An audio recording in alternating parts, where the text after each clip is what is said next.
October can be a great time to be bass fishing, and it was tough to narrow it down to 5 baits, so I have more like 9 here that I don't leave home without. So let's get into it.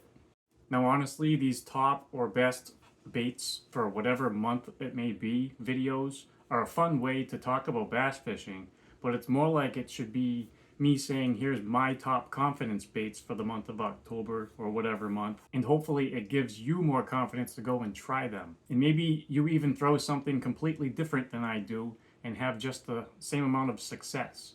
So in this video I have 2 questions for you. The first being, what are your confidence baits for October? And I'll get to the second question when I get to a certain bait. So topwater is still a pretty big deal in the month of October. If you have dense cover like laydowns or some healthy shallow grass still remaining, then a frog is still a great choice. This is the Jackall Kaera. It's a smaller frog that I have a lot of confidence in, and it'll get you some extra bites if your bass have been seeing regular sized frogs all summer long. But if that's not the case, then just start out with a regular sized frog and then adjust from there. The other topwater I'm throwing is some type of a walking bait. This is the Giant Dog X. And hopefully you can see this, it just gets chewed up. Having one of these ready at all times in case you find yourself around bass blowing up on bait fish, just throw this thing right in the middle of all of that commotion and start walking it. Now this is probably my #1 reaction bait. I have one tied on from ice out to ice in. Which brings me to my second question. We eventually freeze over here, and I'm wondering if you'd be interested in some ice fishing videos as well. Now the bait is the Chatterbait. I used a Z-Man Jackhammer and a Hag's Hurricane bladed jig. Now they're both very similar in design. The major difference I see is in the Hag's one, when you're trying to burn it, it'll blow out for a second and then come right back on course. At first I thought that was terrible and I didn't like it until I actually saw it happen, and I was like, that looks amazing.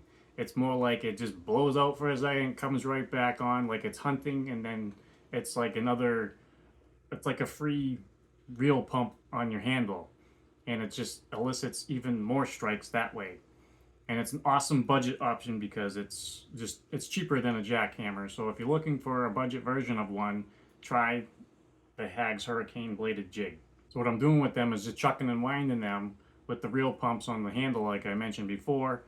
And the only time I'm changing up my retrieve majorly is when the water gets cold enough to where the bass are more lethargic, and I'll show you what I do then. I let it sink to the bottom, lift my rod a little bit to hop it off, and slow roll it. Another retrieve, if the bite is even more finicky, is just a simple slow yo-yo.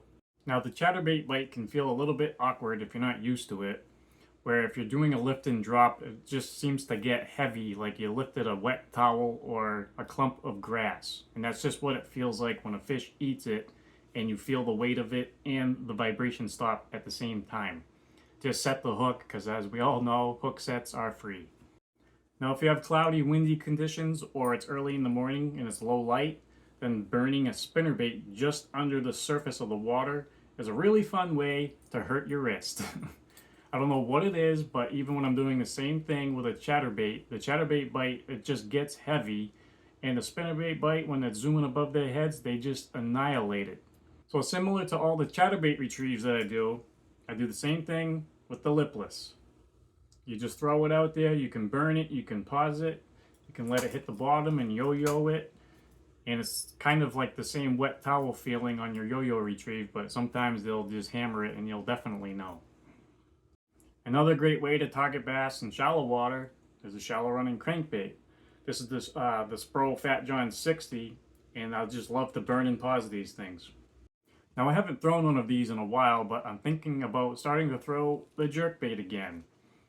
There's no better imitation of a disoriented or a injured bait fish than a good jerkbait, and this is one of my favorite ones of all time. This is the Duo Realis 100 SP. You also can't go wrong with a swim bait, and while downsizing to something like this will get you a lot of bites, you cannot rule out throwing out the bigger ones as well. And I'm not talking about like the giant 8-inch mag drafts and those ones, but I'm just talking about slow rolling a 6-inch mag draft or a Berkley Cull shad like this. Don't be afraid to use those when most of what you might hear is to downsize your baits. It definitely works when you do that, but the larger forage are still in the water. They don't just vanish. And a big bass just lazing down on the bottom, watching this thing slowly swim by. Well, I'll just say what my dad always says. As any self-respecting bass will not pass up an opportunity like that. Now this next bait is for when you're on a shallow, hard cover pattern, like when it's chilly out and the sun's been beaming down on all of the lay-down trees that you have and holding all the heat, and the bass are going to be schooling up on it. You can't beat a jig in that situation. Just toss it in and around every branch that those trees have to offer. If you like this video, please hit the like button and hit the new hype button if you see it. It helps the video get pushed out to more people. Subscribe to the channel and consider joining as a supporting member to help make more of all of this possible. Thank you for watching, and I'll see you in the next one.